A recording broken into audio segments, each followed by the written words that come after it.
আরে এটা তুমি কি করলা? এখানে তো আমার কোনো দোষ নাই, ওই তো আমার সামনে চলে আসছে। আরে এবার কি হবে? আরে তুমি খাঁচায় কিভাবে বন্দি হলা? এখন আর মা আসবে, তুই তাড়াতাড়ি এখান থেকে পালা। না, আমি তোমাকে তুই এখান থেকে পালাতে পারবো না। আমি তোকে বলতেছি তুই এখান থেকে যা, নাহলে তুইও আমার সাথে মারা যাবি। ঠিক আছে, আমি চলে যাচ্ছি। কে আমার ছেলেকে মারলো? তুমি এখনই আমার সামনে এসো।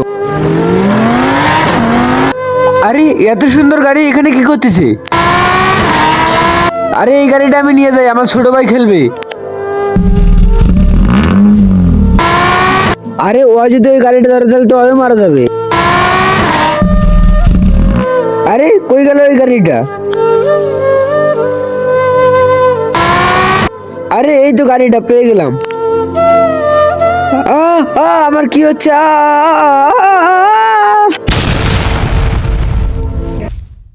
আর হ্যাঁ গাইস, তোমরা যদি মাকে ভালোবাসো তাহলে সুন্দর করে একটা লাইক আর একটা কমেন্ট করে যাও।